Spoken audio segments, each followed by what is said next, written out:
আপনার লিকুইড উঠতেছে এবং এই লিকুইডটা আমাদের লেভেল অনুযায়ী কন্ট্রোল হচ্ছে। পুরো বিষয়টা আমাদের এখানে দেখতেই পাচ্ছেন, এখানে কিছু ইলেকট্রোড দেওয়া আছে। এবং স্বাগতম জানাচ্ছি গ্লোরিয়াস অটোমেশন থেকে। আমি সঞ্জয় দেবনাথ। আজকের রানিং ক্লাসটা নিয়ে আপনাদের সাথে একটু শেয়ার করতে যাচ্ছি।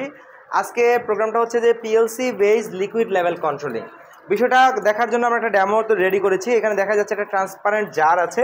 এই ট্রান্সপারেন্ট জারের মধ্যে আপনার লিকুইড উঠতেছে এবং এই লিকুইডটা আমাদের লেভেল অনুযায়ী কন্ট্রোল হচ্ছে। পুরো বিষয়টা আমাদের এখানে দেখতেই পাচ্ছেন, এখানে কিছু ইলেকট্রোড দেওয়া আছে এবং পুরো ইলেকট্রোডগুলো আমার এখানে পিএলসি ইউনিটের সাথে সংযোগ করা আছে। তো এখানে দেখতেই পাচ্ছেন এই বিষয়টা কোথায় কাজে লাগতে পারে। আমি যদি বলি লিকুইড লেভেল কন্ট্রোলিংটা ইন্ডাস্ট্রিয়াল অ্যাপ্লিকেশনে একদম অ্যাভেলেবেল ইউজ হয়, যেখানে জুস ফ্যাক্টরি, অয়েল থেকে শুরু করে যে কোনো লিকুইড ট্যাঙ্কে কন্ট্রোল করার জন্য এই লেভেলটা খুবই প্রয়োজনীয়। এই ধরনের প্রফেশনাল প্রোগ্রামিং করে একদম ডেমনস্ট্রেশন দিয়ে ক্লাস করার জন্য আপনারা চাইলে সহজেই আমাদের প্রতিষ্ঠানে আসতে পারেন এবং প্রফেশনালি কাজ শিখতে পারেন। ধন্যবাদ সবাইকে।